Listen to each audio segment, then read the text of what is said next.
Alors bonjour à tous et bienvenue dans cette nouvelle vidéo. Donc aujourd'hui nous allons voir pourquoi les pervers narcissiques ne seront jamais des entrepreneurs. Alors dans l'entrepreneuriat, vous l'aurez compris, il y a beaucoup de remises en question, il y a beaucoup aussi de gestion de l'argent, il y a beaucoup de choses qui demandent aussi de se lier donc dans des projets à certaines personnes. Et pour faire tout ça, il faut être assez humble. Il faut justement avoir du recul sur la situation. Il faut savoir aussi gérer ses émotions. Et vous savez que ce n'est pas non plus ce que les pervers narcissiques font de mieux. Donc gérer ses émotions, donc c'est-à-dire justement ne pas être intolérant à la frustration, ne pas partir en vrille, en gros, garder justement un état intérieur assez calme si jamais l'environnement se perturbe. C'est quelque chose qui fait partie de l'entrepreneuriat.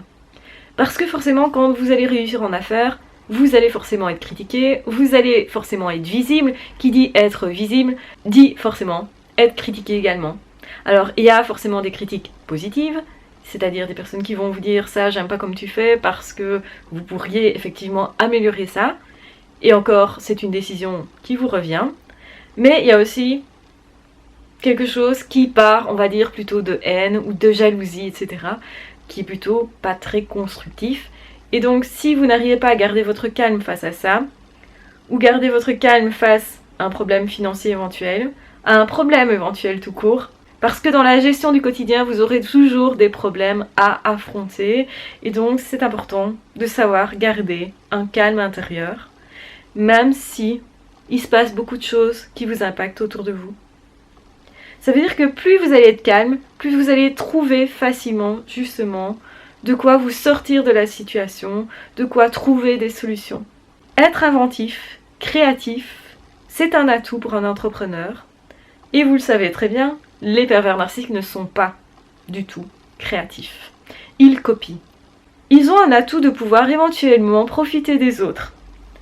Donc ça, c'est quelque chose qui pourrait leur servir à court terme. À long terme, ça va les desservir.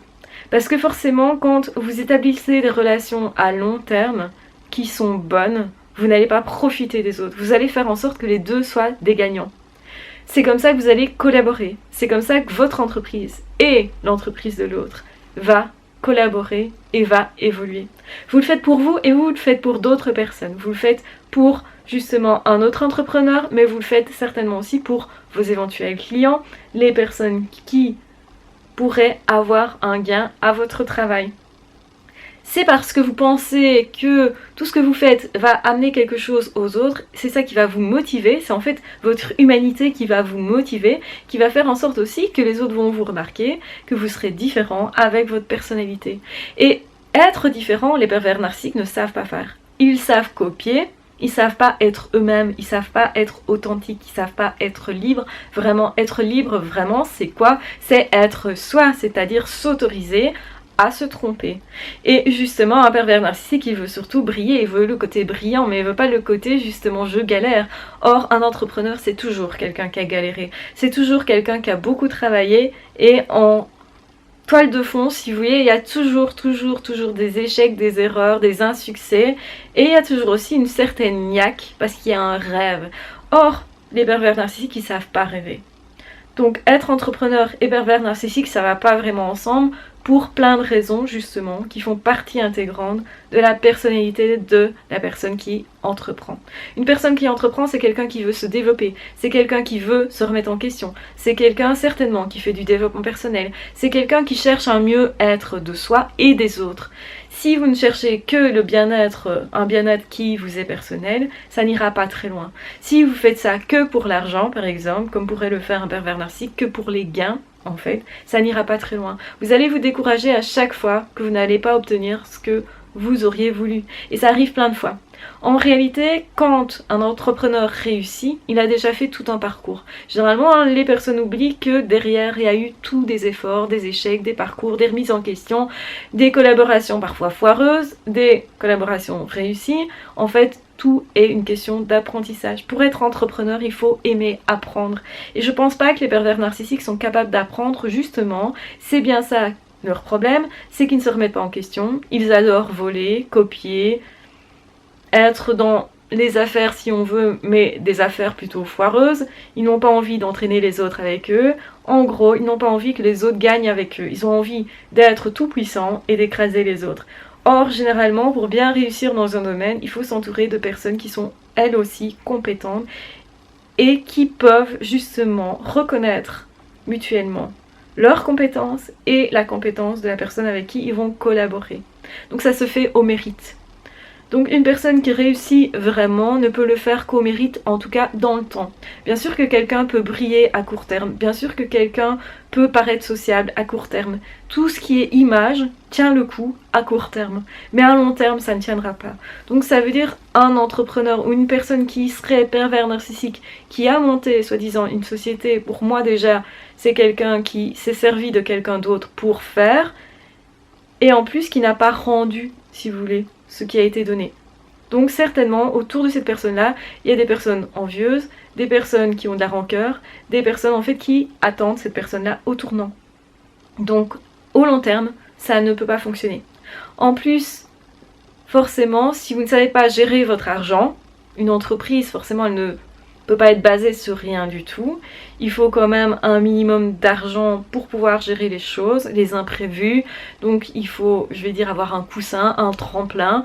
Il faut, si vous voulez, savoir aussi comprendre que, quel que soit ce que vous décidez de développer comme affaire, vous ne pouvez pas le faire sans apprivoiser un minimum l'argent.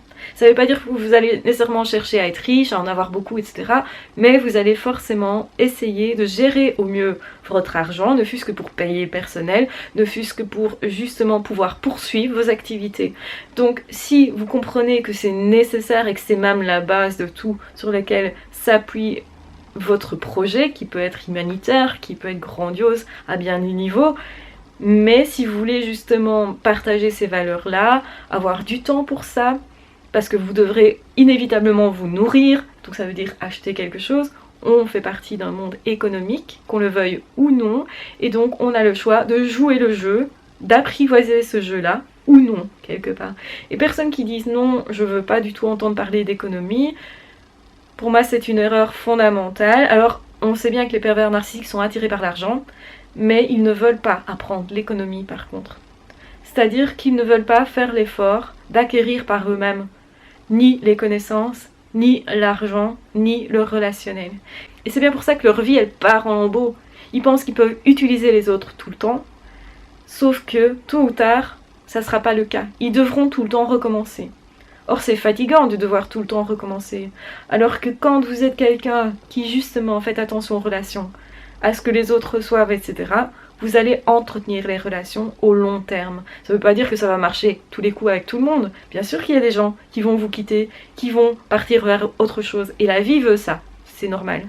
Mais vous avez aussi un certain nombre de personnes, même si c'est qu'un petit groupe, qui va vous suivre, qui va être fidèle, qui va être là. Et en cas de coup dur, même un moral un peu moins bon, peuvent vous dire « Ok, mais ce que tu fais, c'est bien, continue. » Et donc l'encouragement sera encore là. Et ce que vous aurez construit sera toujours là. Donc vous n'allez pas continuellement recommencer. Donc forcément, vous allez aller plus loin. Même si vous démarrez plus doucement, parce que vous n'exploitez pas les gens, parce que vous ne volez pas, parce que peut-être vous ne voulez pas vraiment prier, etc. Donc, à la différence des pervers narcissiques qui peuvent sembler réussir en affaires de façon assez fulgurante, mais généralement ça retombe comme un gros soufflet, une autre personne, elle peut réussir justement dans l'entrepreneuriat, ou peut-être rater aussi, mais les échecs vont lui apporter toujours quelque chose de beaucoup plus important que ce qu'aura le pervers narcissique. Le pervers narcissique aura rien appris, sera encore plus aigri, trouvera ça lamentable d'avoir échoué, donc il aura honte, et en plus va essayer de se glorifier par autre chose, toujours en faisant semblant. Que vous aurez vraiment été vous aurez appris avec le processus, peut-être que vous aurez des résultats intéressants, et là vous serez fiers de vous, parce que c'est à vous que vous les devrez, et peut-être éventuellement aux personnes que vous aurez rencontrées. Donc en plus, vous aurez gagné des relations qui sont intéressantes et qui sont porteuses. Tout ça aura du sens en plus pour vous. Donc quand on compare effectivement, eh bien, soyez fiers d'être entrepreneur et dans le développement personnel, même si ça prend du temps, même si vous galérez, etc. Il n'y a pas une personne qui ne galère pas de toute façon. Soyez fiers de vous et pensez bien que le pervers narcissique, il ne peut pas être entrepreneur. C'est une richesse que vous pouvez déployer si vous le souhaitez. Voilà, je vous embrasse bien fort, je vous aime très fort, surtout prenez bien soin de vous. N'hésitez pas à partager la vidéo si vous pensez qu'elle peut être utile à quelqu'un. N'hésitez pas à commenter, à me dire aussi ce que vous voudriez avoir comme d'autres sujets de vidéos. De toute façon, on se retrouve très vite. N'hésitez pas aussi, si vous le souhaitez, à vous abonner à la chaîne si ce n'est pas déjà fait. Et vous pouvez aussi soutenir cette chaîne si vous voulez plus de vidéos. En attendant, on se retrouve très vite dans d'autres vidéos ou dans d'autres podcasts. Ciao, bye bye!